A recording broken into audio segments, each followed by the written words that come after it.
Guys, स्वागत है आपका success of next YouTube channel पर। और 5000 plus mechanical engineering objective questions की सीरीज में हम डिस्कस करेंगे थ्योरी ऑफ मशीन्स का 15वां लेक्चर।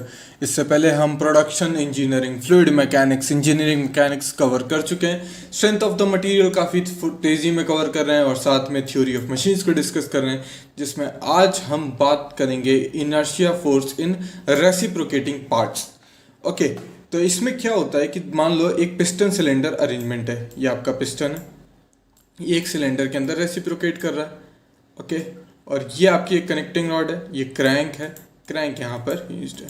अभी जब क्रैंक यहाँ से घूमेगी और इनर डेड सेंटर के साथ जो एंगल बनाती है उसे हम थीटा कहते हैं। ठीक है, ये अब अगर हमको निकालना हो कि डिस्प्लेसमेंट क्या है, पिस्टन का डिस्प्लेसमेंट क्या है जब एंगल थीटा टर्न किया है, तो उसके लिए जब ये थीटा टर्न किया है उसके लिए क्या फॉर्मूला होता है? वो फॉर्मूला होता है x is equal to R 1 minus cos theta plus sine square theta by 2n। इसको अलग अलग तरीके से लिख दिया जाता है। एक स्टैंडर्ड फॉर्मूला ये भी होता है, ठीक है, जिसमें r क्या होता है, क्रैंक रेडियस होगा, और n जो है वो रेडियस, क्रैंक रेडियस और कनेक्टिंग रॉड की लेंथ का रेशियो होगा। ठीक है, तो क्या होगा, n जो हो जाएगा वो L बाय आर हो जाएगा। ठीक है, लेंथ ऑफ कनेक्टिंग रॉड और क्रैंक का रेशियो जाएगा।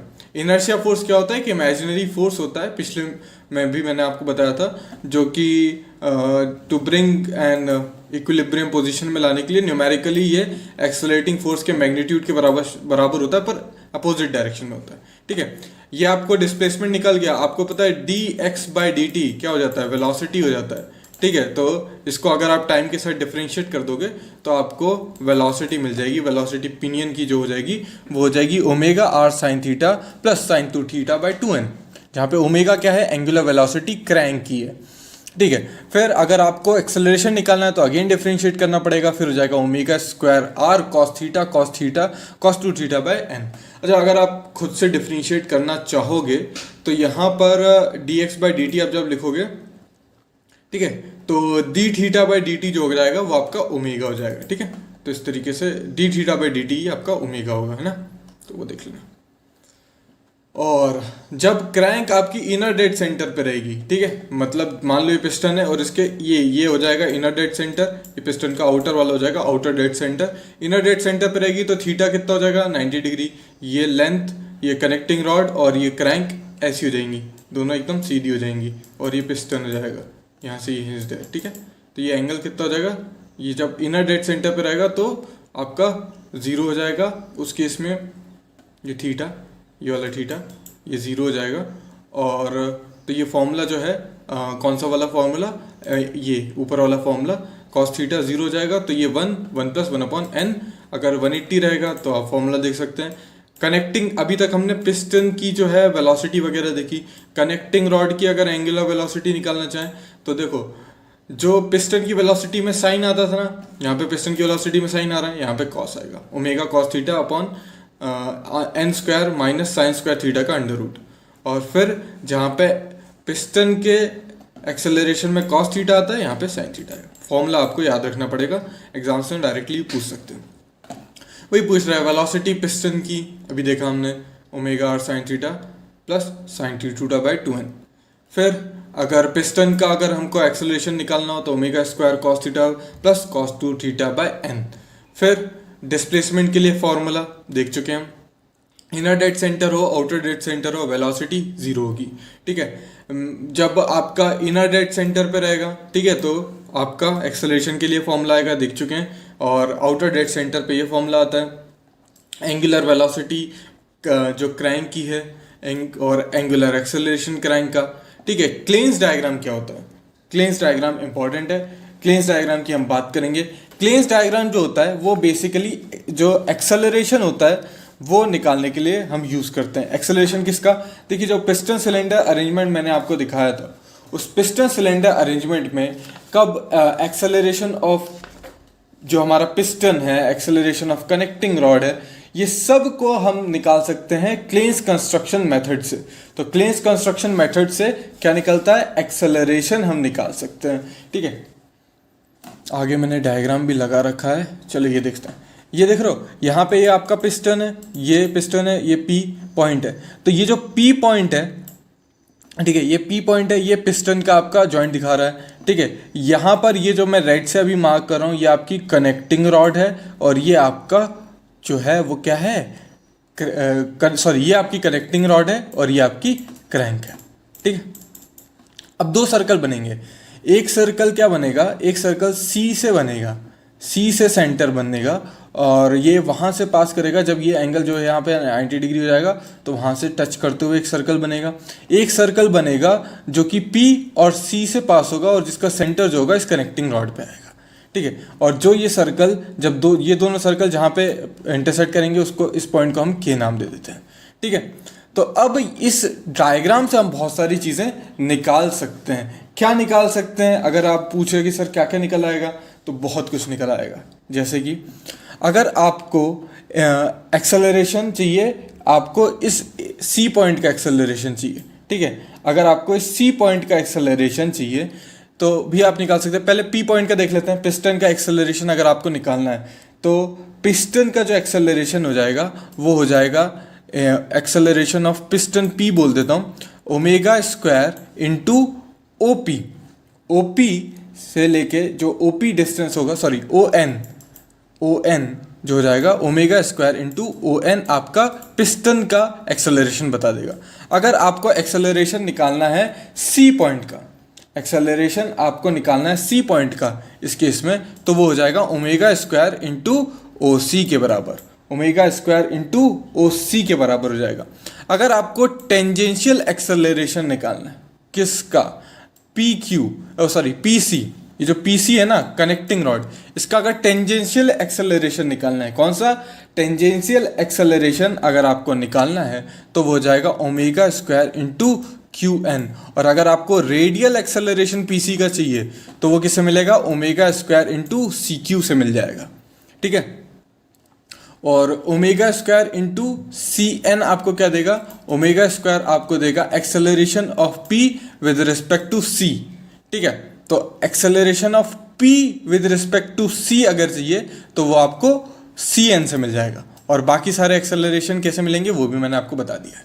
ठीक है, नेक्स्ट, और इन दिस क्वेश्चन जब एन ओ पे कॉन्साइड कर जाएगा, ये एन ओ पे कॉन्साइड कर जाएगा तो यहाँ पे ओ एन तो जीरो हो जाएगा। जब ओ एन पे कॉन्साइड कर गया तो ओ एन जीरो हो जाएगा, मतलब जो एक्सेलरेशन पिस्टन का है तो acceleration of the piston zero हो जाएगा, और जब भी पिस्टन का एक्सेलरेशन जीरो होता है वहाँ पे वेलोसिटी क्या हो जाती है, मैक्सिमम हो जाती है। ठीक है, इन द क्वेश्चन 293 अगर acceleration of the piston is zero when the crank OC and the PC are at right angle to each other।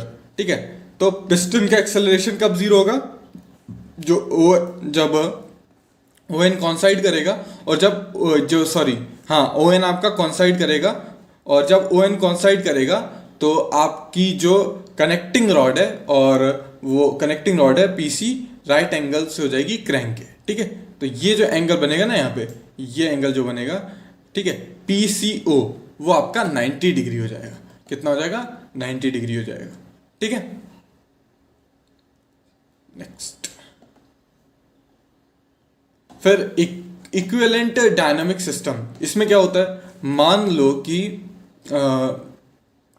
In order to determine the motion of a rigid body under the action of external force, कोई एक rigid body है, उसका हमें motion जो है, उसके जो external force हो रहे हैं उसकी वजह से जो उसका मोशन हो रहा है उसको अगर हमको एनालाइज करना है, उसको डिटरमाइन करना है, तो हम क्या करते हैं, उसको रिप्लेस, उस रिजिड बॉडी को रिप्लेस कर देते हैं दो मासेस से जो एट अ फिक्स डिस्टेंस। जैसे कि मान लो ऐसी कोई बॉडी है, ठीक है, ऐसी बॉडी है जो कि इवनली डिस्ट्रीब्यूटेड मास उसका है नहीं, तो उस केस में क्या होता है ना, इसको एनालाइज करना बहुत ज़्यादा डिफिकल्ट हो जाता है।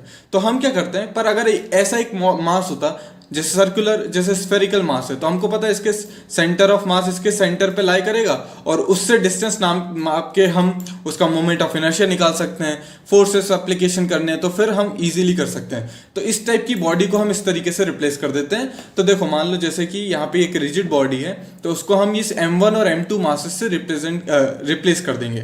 पर रिप्लेस करने के लिए कुछ कंडीशंस होती हैं। सम ऑफ दियर मासेस, मतलब ये जो M1 और M2 है, इन दोनों के मास जो होगा कंबाइंड मास, मतलब m1 प्लस m2 जो होगा वो इस रिजिड बॉडी के मास के बराबर होगा, जो कि m के बराबर होगा।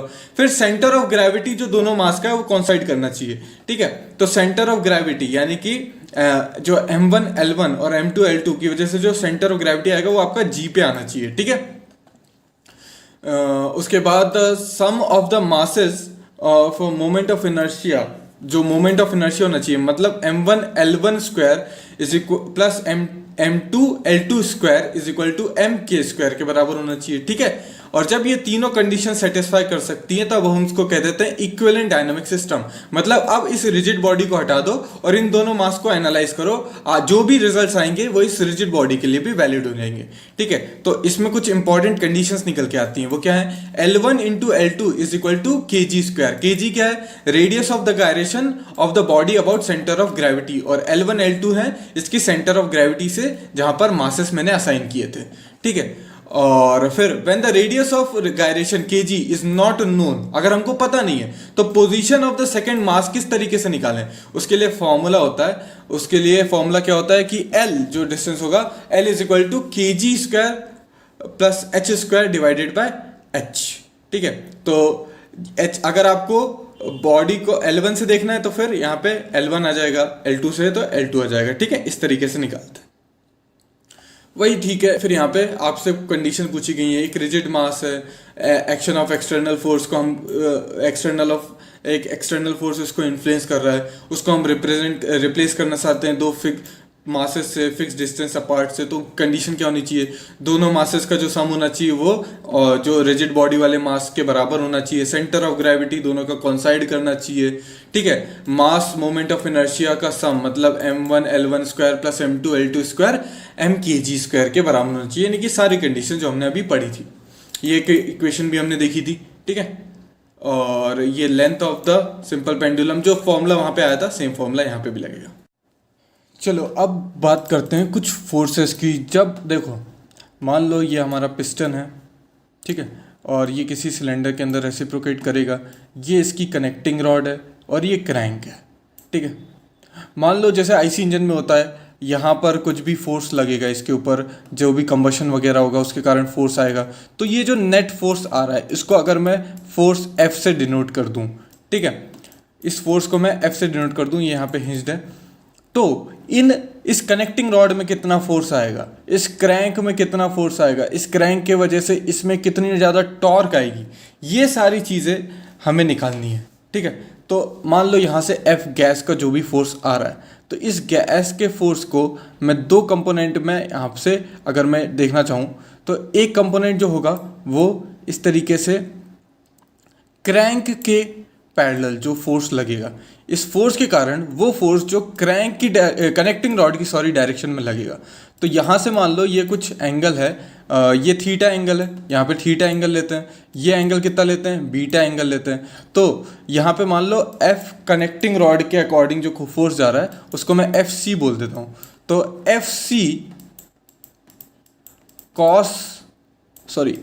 इंटू कॉस बीटा मेरा F के बराबर हो जाएगा, ठीक है। FC इंटू कॉस बीटा, ये इस डायरेक्शन में क्या आएगा, FC कॉस बीटा आ जाएगा, और ऊपर की तरफ करूंगा तो कितना आ जाएगा, FC साइन बीटा आ जाएगा, ठीक है। FC साइन बीटा आ जाएगा, इस FC को मैंने रिजॉल्व कर लिया।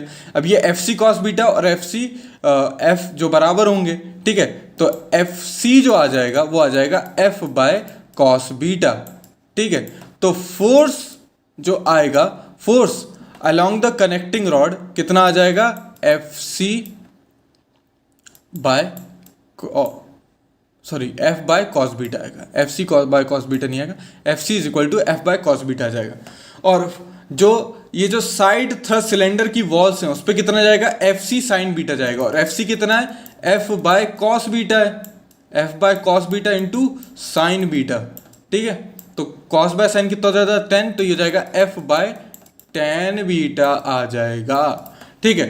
Thrust on the crank shaft bearing, तो देखो अब यहाँ पे कितना फोर्स लग रहा है आपका, अगर आप देखोगे तो thrust on the crank shaft bearing, तो यहाँ पे शाफ्ट बियरिंग पे जो थ्रस्ट लगेगा, मान लो इधर साइड ये जो क्रैंक की यहाँ पे बियरिंग होगी और इस पे जो थ्रस्ट आएगा वो आपका कितना आता है, फॉर्मूला याद रखो, F into cos theta plus beta divided by cos beta. ठीक है, ये थ्रस्ट ऑन द, और एक फोर्स इस पे इस डायरेक्शन में लगेगा और वो होता है जिसे हम कहते हैं क्रैंक एफर्ट कहते हैं। ठीक है, क्रैंक एफर्ट कहते हैं या फिर क्रैंक पिन एफर्ट कह देते हैं। उसका फॉर्मूला होता है F sine theta plus beta divided by cos beta. ठीक है, और ये F sine theta by cos beta में अगर मैं रेडियस कर दूं तो यही मेरा क्या हो जाता है, टर्निंग रेडियस हो जाता है या फिर torque on the crank shaft हो जाएगा। तो कितना हो जाएगा, F R sine theta plus beta divided by cos beta. ठीक है, डिवाइडेड बाय कॉस बीटा, ये आपका आंसर हो जाएगा। ठीक है, ओके। क्रैंक पिन कितना हो गया था, क्रैंक पिन एफर्ट कितना हो गया था, एफर्ट मतलब फोर्स, तो फोर्स कितना आया था क्रैंक पिन पे, वो आया था F sine theta plus beta divided by cos beta आया था। और thrust on the crank of the shaft bearing कितना आया था, F cos theta plus beta divided by cos beta. तो नीचे तो cos beta cos beta cos beta ही आता है। ठीक है, चलो क्लेंस कंस्ट्रक्शन डायग्राम मैंने बताया था। क्लेंस कंस्ट्रक्शन डायग्राम तब यूज किया जाता है जब क्रैंक यूनिफॉर्म एंगुलर वेलोसिटी से घूम रहा हो। ठीक है, ओमेगा कांस्टेंट होना चाहिए। ठीक है, ओमेगा कांस्टेंट होना चाहिए। ठीक है, तब यूज किया जाता है। क्लेंस कंस्ट्रक्शन मेथड जो है वो reciprocating cleanse construction method reciprocating steam engine mechanism में यूज किया जाता है, जिसमें एक क्वाड्रिलेटरल बनाया था। अभी हमने देखा ना, एक क्वाड्रिलेटरल बना था डायग्राम और रेसिप्रोकेटिंग इंजन के लिए था वो। ठीक है, इस तरीके से। बाकी ये सारे क्वेश्चंस तो हम ऑलरेडी डिस्कस कर चुके हैं। ठीक है, ठीक है, तो ये क्वेश्चंस हमने डिस्कस कर लिए। यहाँ पे मैंने 298 तक ही किए हैं। ठीक है, वैसे मैं हर में 20 क्वेश्चन करने की कोशिश करता हूँ। क्यों? क्योंकि आगे जाके हमें टर्निंग मोमेंट डायग्राम और फ्लाईव्हील वगैरह पढ़ना है, तो वो सारे क्वेश्चंस 2 क्वेश्चन इधर होते हैं, बाकी क्वेश्चन उधर होते हैं, तो अच्छा नहीं लगता है। इस वजह से मैंने नेक्स्ट वाले वीडियो में हम फ्लाईव्हील और मोमेंट ऑफ इनर्शिया के बारे में बात करेंगे। So thanks for watching and as always have a nice day.